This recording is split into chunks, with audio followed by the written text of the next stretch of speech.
નમસ્કાર, TV9 ની વિશેષ રજૂઆત સાથે હું છું માનસી સોની। આજે વાત કરીએ છીએ વાયુવીરોની શક્તિ વિશે। વાયુ શક્તિ 2024માં ભારતીય વાયુસેના 17 ફેબ્રુઆરીએ કરશે શક્તિ પ્રદર્શન, પણ તે પહેલા જેસલમેરના પોખરણની ધરતીથી પાડોશી દુશ્મનને આ યુદ્ધાભ્યાસનો પ્રી શો જોવા મળ્યો। સ્વદેશી ફાઇટર્સ અને મિસાઇલ સિસ્ટમથી માંડીને રાફેલની પહેલી વાર કોઈ વોર એક્સરસાઇઝમાં એન્ટ્રી શાનદાર અને જાનદાર છે। જુઓ અમારો આ એક્સક્લુઝિવ અહેવાલ।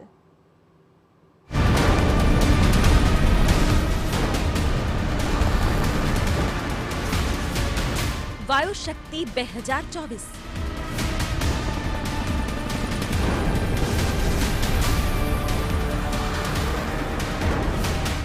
વાયુવીરોના પરાક્રમથી દુનિયામાં લહેરાયો વાયુસેનાનો પરચમ।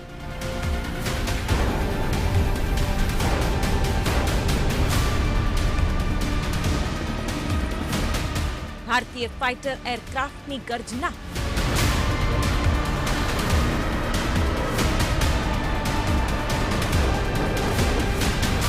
દંગ રહી ગયું પાકિસ્તાન। વર્ષ 2024નું વાયુશક્તિ પ્રદર્શન ખાસ છે, કારણ કે છેલ્લે 2019માં તેનું આયોજન થયું હતું અને આ લાંબા અંતરાલ બાદ જ્યારે ભારતીય વાયુસેનાની ગર્જના સંભળાય તો એક ક્ષણ તો રોમાંચક બને જ ને। એમાં પણ નીત નવા ઇન્ડક્શન્સ, સ્વદેશી ઉપકરણો અને આધુનિકતામાં સતત વધારો કે જેણે ભારતીય એરક્રાફ્ટ્સની માંગ વિશ્વમાં વધારી છે। અને પહેલી વાર ભારતમાં યોજાયેલા કોઈ યુદ્ધ અભ્યાસમાં રાફેલની રફતારથી પણ ભલભલા દંગ રહી ગયા।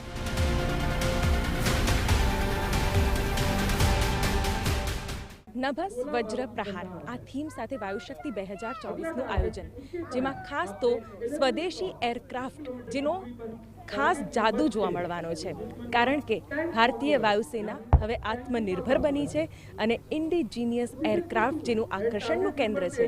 દુનિયા આખીની નજર અત્યારે ભારત પર એટલા માટે પણ ટકેલી છે કારણ કે ભારતીય બનાવટના એરક્રાફ્ટ હવે દુનિયામાં પણ એટલી જ માંગ વધારી ચૂક્યા છે। આ સાથે રાફેલ પણ આ વખતે પહેલી વાર યુદ્ધ અભ્યાસમાં સામેલ કરવામાં આવ્યું છે, જે પણ વાયુશક્તિ 2024ની એક મોટી ઉપલબ્ધિ છે। દેશના સૌથી ઉત્તેજક પ્રદર્શનોમાંથી એક એટલે વાયુશક્તિ, જેનો હેતુ ભારતીય વાયુસેનાની શક્તિની એક ઝલક બતાવવાનું છે। પણ જો ઝલક આવી હોય તો ખરાખરીની પરિસ્થિતિમાં ભારતીય વાયુસેનાની તાકાત કેવી હોય તેની કલ્પના કરવી રહી। ये जो वायु शक्ति 2024 है, ये एक पूरा एक कलेक्टिव फोर्स का और फायर पावर का प्रदर्शन है। जैसे आपने कहा रफेल यही, और आप देखेंगे हमारे ऑनरेबल प्रधानमंत्री नरेंद्र मोदी जी का विजन है आत्मनिर्भर भारत, उसके तहत जो आत्मनिर्भरता इन डिफेंस हम अचीव करना चाह रहे हैं, उसमें हमारे स्वदेशी जहाज जैसे तेजस, लाइट कॉम्बैट हेलीकॉप्टर, प्रचंड, ये सारे और अन्य वेपन सिस्टम जैसे आकाश, ये सब भी अपना शक्ति का प्रदर्शन करेंगे। और एक भारतवासी होते हमारे लिए बहुत गौरवपूर्ण बात है कि जो आज से कुछ साल पहले हम इंपोर्ट किया करते थे, आज हम विश्व को एक्सपोर्ट कर रहे हैं। પાકિસ્તાનથી સાવ નજીક રાજસ્થાનની ચાંદન રેન્જ કે જ્યાંથી આતંકિસ્તાનની હરકતો પર વાયુવીરોના ટ્રેકર અને ટ્રેશર સતત નજર રાખી રહ્યા છે, અને જો દુશ્મને ભારત સામે નજર પણ બગાડી તો જોવાવાળી થશે એ નક્કી। વાયુશક્તિ 2024 કે જે વાયુસેનાનું એક પાવરફુલ પરફોર્મન્સ હોય છે, જેમાં વાયુસેનાની સક્ષમતા જોવા મળતી હોય છે। તેજસ, જેગુઆર, સુખોય, મિરાજ 2000 આ બધાને લઈને જે પ્રકારે આ પ્રદર્શન યોજાઈ રહ્યું છે, અત્યારે પણ આકાશમાં ગર્જના સંભળાઈ રહી છે વાયુસેનાના એ ફાઇટર્સની કે જેઓ દુશ્મનોના દાંત ખાટા કરવા માટે કાફી છે। ત્યારે આ દ્રશ્યો જોઈ શકાય છે, આમ તો ડેમોન્સ્ટ્રેશનમાં આ દ્રશ્યો જોઈ શકાય છે, પરંતુ આ ગર્જના એ દેશમાં પણ સંભળાઈ રહ્યા છે કે જ્યાંથી નાપાક હરકતો ભારત વિરુદ્ધ હંમેશા થતી રહે છે।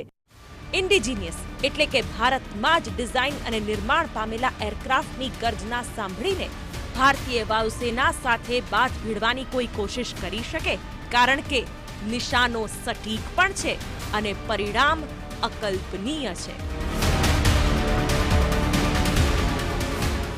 આકાશમાં જોઈ શકાય છે રુદ્ર કે જેની આક્રમકતા અને રૌદ્ર સ્વરૂપ એ દુનિયાભરમાં જાણીતું છે, ત્યારે રુદ્ર કે જે ભારતીય બનાવટનું એરક્રાફ્ટ છે તેની પણ આક્રમકતા અત્યારે આકાશમાં જોઈ શકાય છે. આ તમામ એરક્રાફ્ટ અત્યારે એટલા મહત્વપૂર્ણ સાબિત થઈ રહ્યા છે કારણ કે એક તરફ દુશ્મન દેશ અને આખી દુનિયામાં જે રીતે યુદ્ધનો માહોલ છે તેની વચ્ચે ભારતીય વાયુસેના કેટલી સક્ષમ છે તે આ યુદ્ધ અભ્યાસ પરથી જાણી શકાય છે. આ ગર્જના જ કાફી છે કે ભારતીય વાયુસેના કેટલી સશક્ત બની છે, કારણ કે સ્વદેશીનો ડંકો હવે વાયુસેનાથી વાગે છે અને ક્યાંક આ તમામ એરક્રાફ્ટ છે એ વાયુસેનાની શક્તિમાં ઓર વધારો કરનારા પણ બની રહ્યા છે. ચિનુક, ધ્રુવ, MI-17, અપાચે, રુદ્ર, પ્રચંડ જેવા ક્ષમતાવાન હેલિકોપ્ટર્સ જ્યારે પોખરણની ધરા પર પોતાનું પરાક્રમ દર્શાવતા હોય તેવા સમયે રૂવાડા ઊભા થઈ જાય અને વાયુસેનાની આ તાકાત નિહાળી ગર્વની લાગણી આભ આંબી જાય તેવી થાય. ભારતીય વાયુસેના જે પણ કરે છે એ દુનિયા જોવે છે અને જોઈ શકાય છે વાયુશક્તિ 2024માં ચિનુકના જે કરતબો છે તે અહીં જોઈ શકાય છે અને એક પછી એક જે વાયુવીરો જે પોતાનું પરાક્રમ દર્શાવી રહ્યા છે તે અહીં રોમાંચ પણ જન્માવી રહ્યા છે. ચિનુકના જે શક્તિશાળી કરતબો છે તે અહીં જોઈ શકાય છે. આકાશ અને સમર મિસાઇલથી લોન્ચ થતી મિસાઇલનો નજારો એવો હતો કે આંખના ઝબકારામાં તો તે દુશ્મન ટાર્ગેટને ચકનાચૂર કરી નાખે. તો રાફેલથી લોન્ચ કરાયેલી મીકા મિસાઇલ જેણે સેકન્ડના અડધા ભાગમાં તો ટાર્ગેટનો પૂરચો બોલાવી દીધો. M777 હોવિત્ઝર તોપ કે જેની ફાયરિંગ ક્ષમતા બેજોડ છે તેનો પણ નમૂનો અહીં પેશ કરવામાં આવ્યો.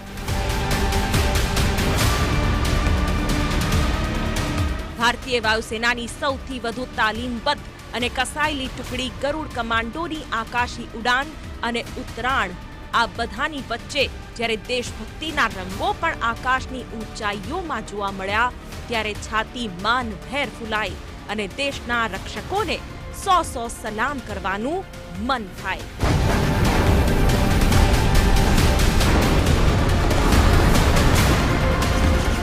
કેમેરામેન દીપક સેન સાથે શિવાની પુરોહિત, TV9, પોખરણ.